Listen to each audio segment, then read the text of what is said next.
Eu sei, é só Excel. Conteúdo para aprender e se aperfeiçoar, do básico ao avançado. Por Estevam Campos. Olá, seja bem-vindo, eu sou Estevam Campos e hoje nós vamos falar sobre nomeação de intervalos com referências relativas. Temos aqui a nossa planilha de dados, onde o nosso objetivo final é identificar qual a situação do meu registro de pagamento e, se esse registro estiver em atraso, quantos dias em atraso encontra-se esta conta. Nós temos aqui já as nossas fórmulas aplicadas e o nosso objetivo é entender como que esta fórmula foi escrita, né? Ou o que esta fórmula quer dizer. Então vamos imaginar que eu tenho uma planilha que eu mesmo escrevi ou foi escrita por algum outro colaborador da minha empresa e eu preciso entender o que encontra-se escrito nesta fórmula para eu conseguir obter este meu resultado. Então nós vamos editar a minha fórmula e aí eu preciso ler e tentar entender o que tudo isso quer dizer, né? Então eu tenho aqui uma função ses com uma função e aí f3 maior ou igual a hoje. Então se essa é a minha primeira condição e a segunda condição se g3 igual a vazio. Então se f3 maior ou igual a hoje e g3 igual a vazio, então vai aparecer em aberto. Quem que é f3 e quem que é g3? Então, eu começo aí a ter que decifrar, né, esses apontamentos, né, essas referências dentro da minha fórmula. Então, f3 aqui, olhando aqui para a coluna F, é a minha data de vencimento. Então, tenho aqui. E G é a minha data de pagamento. Então, entende-se que se a minha data de vencimento for maior ou igual a hoje e a data de pagamento estiver vazia, quer dizer que a conta ainda não venceu, então ela está em aberto. Muito bem. Então essa é a minha primeira condição aqui da minha função ses. Se a data de vencimento for futura e a data de pagamento estiver em branco, quer dizer que esta conta está em aberto. Minha segunda condição é se o meu G3 for diferente de vazio. Então, vou lá procurar G3 de novo. Então, minha coluna G é a data de pagamento. Então, se eu tiver uma data de pagamento, quer dizer que esta minha conta está paga. Muito bem. E aí, eu vou para a minha terceira condição. Mais uma funçãozinha E aqui. Então, se F3 menor do que hoje e G3 igual a vazio. Ou seja, F3, vou lá procurar quem é F3 de novo, é a data de vencimento. Então, se a data de vencimento for menor do que hoje, ou seja, já passou a data de vencimento, e a minha G3, que é data de pagamento, estiver em branco, quer dizer que a conta venceu e eu não tenho data de pagamento, então ela está em atraso. Nosso objetivo é justamente, com a nomeação de intervalos através da referência relativa, é substituir a utilização do endereço das células, né, F3, G3, enfim, né, o apontamento das células por um nome mais amigável, né, que diga qual a informação que está sendo avaliada, qual a informação que está sendo tratada. Então, eu vou pegar aqui a minha função ses, vou copiar aqui e deixar ela aqui do ladinho, só para a gente não ter que pensar tudo de novo em como fazer a composição dessa função. Então, vou apagar todas as fórmulas que estavam escritas. E antes de começar a escrever novamente a nossa função ses, eu vou nomear os meus intervalos, né? Então, se você já viu algum outro vídeo aqui do nosso canal, vocês vão olhar que eu nomeio muitos intervalos, né? Então, principalmente quando eu falo de intervalo de dados, eu nomeio toda a minha planilha, né? Eu pego todo o conteúdo e venho aqui na parte de identificação dos endereços e dou um nome para este intervalo, justamente para eu não ter que ficar selecionando toda vez que eu precisar apontar para minha planilha. Então, vocês vão ver eu fazer muito isso aqui em PROC-Vs, né, em processos onde a gente tem que utilizar todo o nosso universo de dados para uma consulta. Ou vocês vão ver usar uma tabela de dados. Neste caso específico, o nosso intervalo não está nomeado como uma tabela de dados. Por isso que a gente vai utilizar desta facilidade de nomear os intervalos com referências relativas. Então, não nomeei o intervalo aqui, só para a gente não poluir a nossa parte de intervalos.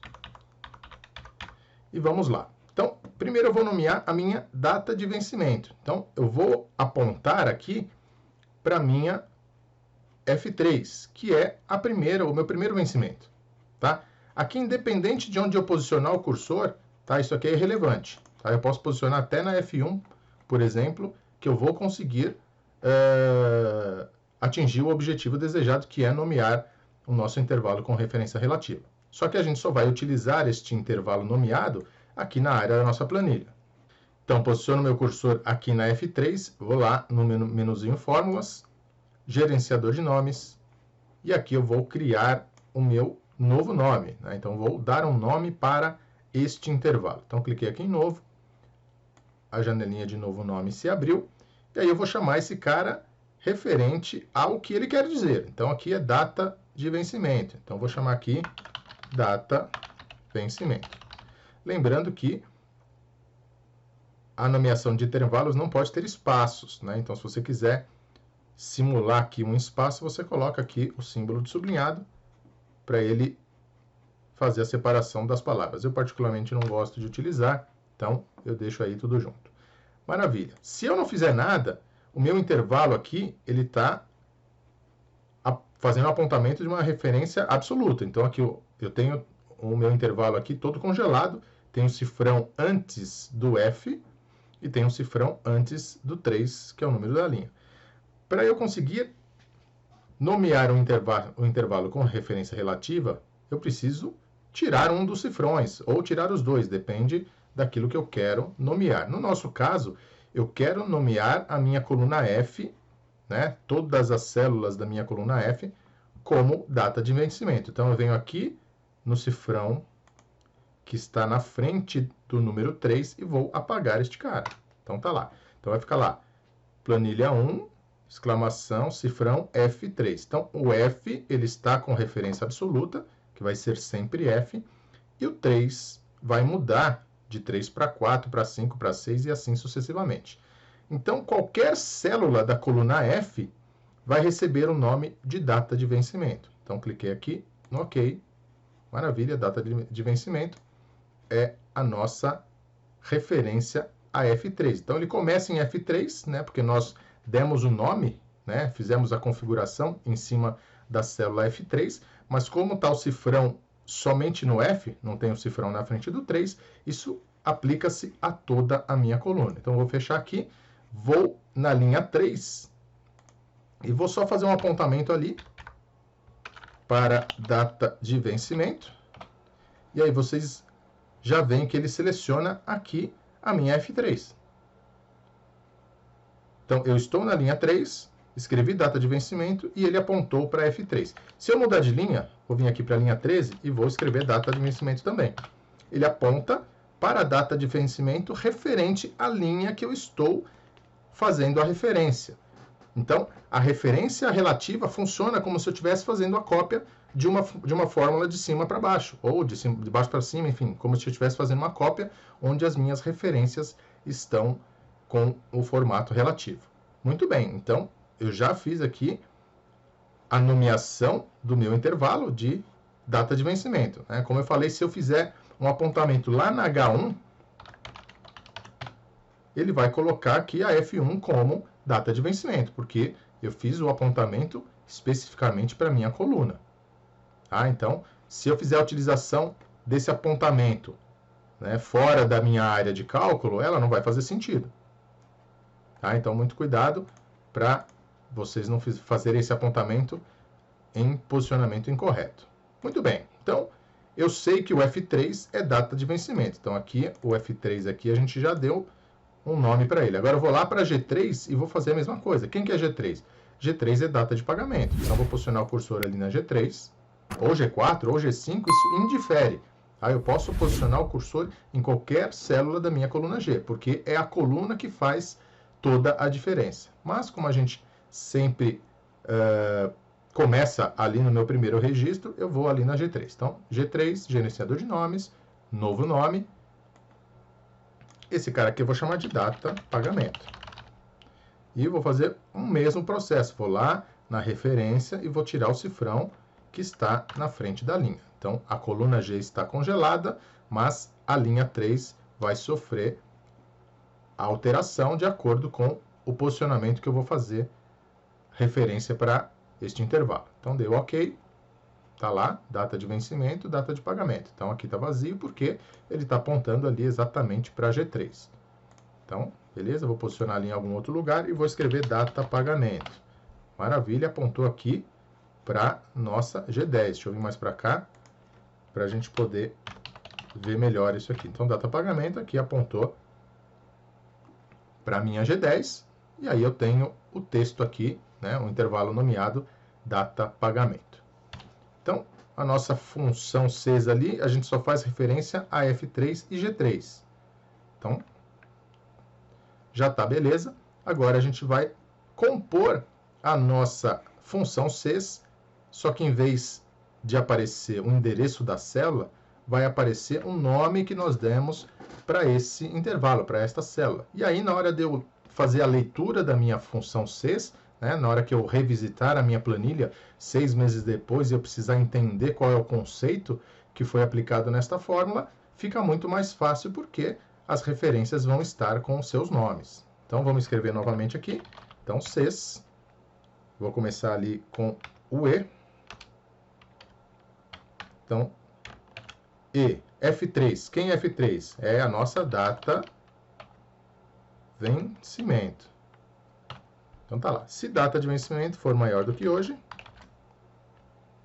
e data pagamento for igual a vazio. Fechei o parênteses da minha funçãozinha E, ponto e vírgula, agora eu vou preencher ali valor se verdadeiro. Então, se a data de vencimento for maior que hoje e a data de pagamento estiver em branco, quer dizer que esta conta está em aberto. Ponto e vírgula, próxima condição. Então tá lá, se G3 diferente de vazio. Quem é G3? Data de pagamento. Então, se data de pagamento diferente de vazio, quer dizer que eu paguei. Né? Se tem uma data de pagamento ali, então a minha conta está paga. Ponto e vírgula. Então, vou para a minha terceira condição. Né? Mais uma funçãozinha E. E aí eu vou lá, se F3 menor do que hoje. Quem é F3? Data de vencimento. Então, se a data de vencimento menor do que hoje e meu G3 for vazio. Quem é G3? Data pagamento. Então, data pagamento for vazio, fecho o parênteses da minha funçãozinha E, ponto e vírgula, em atraso. Então, se a data de vencimento for anterior a hoje, né, ou seja, já passou, e a data de pagamento está em branco, quer dizer que esta minha conta está em atraso. Fechei o parênteses da minha função CES, dei o Enter, e aí eu tenho o meu resultado. Então, tá lá. Esta minha conta está em atraso. Então, se eu copiar para todo mundo, em qualquer linha que eu for editar a minha função CES, eu vou ter sempre as referências apontando para os meus intervalos. Então, agora eu não preciso me preocupar se eu estou falando de G3, de H8, de C5. Né? Agora eu tenho o conceito do meu cálculo. Então, se a data de vencimento for maior que hoje e a data de pagamento estiver em branco, quer dizer que a minha conta está em aberto. Então, para eu fazer a leitura da minha função, né, da minha fórmula composta ali, né, imagina que eu tenho uma fórmula bem robusta, com PROC-V, com CES, né, eu faço ali uma composição de uma fórmula bem extensa. Para eu conseguir fazer o entendimento dela inteira, se eu tenho os meus intervalos nomeados, fica muito mais fácil. Então, data de vencimento maior do que hoje e data de pagamento em branco, quer dizer que esta conta está em aberto e assim sucessivamente. Tá legal? Então, vamos partir agora para nosso cálculo de dias em atraso. Então, dias em atraso quer dizer, né, se a minha situação estiver com o texto em atraso. Então, vamos dar um nome aqui para a nossa coluna situação também. Então, posiciono meu cursor ali na H3, vou lá no gerenciador de nomes, vou dar um nomezinho para este cara. Então, novo, vou chamar aqui de situação, E o mesmo processo. Então, vou lá e vou tirar o cifrão da frente da linha e vou deixar só o cifrão na frente da coluna. Então, está congelado aqui, só a coluna H. Dei OK, maravilha, situação em atraso apontando ali para H3. Vou fechar a janelinha e agora eu consigo fazer a composição da minha fórmula. Então, se a situação estiver em atraso, eu vou fazer uma diferença entre hoje e a data de vencimento. Então, é simplesmente uma subtração. Então, vamos colocar ali se situação igual em atraso. Se isto for verdade, eu vou fazer um hoje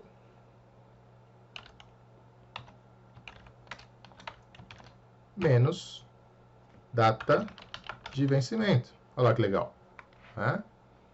Se não, eu vou deixar em branco. Fechei o parênteses. Então, se a sua situação estiver em atraso, eu vou fazer a conta. Hoje menos data de vencimento, eu vou ter a quantidade de dias corridos deste meu atraso. Se a situação não estiver em atraso, estiver em aberto ou pago, eu não faço nada. Vai vir em branco. Então, dei um Enter, eu tenho 88 dias em atraso. O nosso cálculo funcionou corretamente. Então, copiei para todo mundo. Olha lá, todos os que estão pagos ficam em branco. E se a gente tiver algum em aberto aqui, eu acredito que não teremos. Ele ficaria, não temos nenhum, ele ficaria em branco também. Para a gente ver se tem algum em aberto, eu vou pegar a data de vencimento aqui. Então, aqui está 5/3 de 2021. Eu vou mudar esse cara aqui para 5/3 de 2000... Não, esse não. Vou pegar esse aqui que está em atraso. Então, 19/8 de 2021. Eu vou mudar aqui para 19/8 de 2022. Então, tá lá, ficou em aberto. Nossos dias em atraso ficaram em branco. Então, nossa função 6 está funcionando corretamente. Com isso, nós finalizamos mais este vídeo. Espero que vocês tenham gostado. Se você não é inscrito no nosso canal, se inscreva, compartilhe em sua rede social. Um abraço e até a próxima. Eu sei, é só Excel.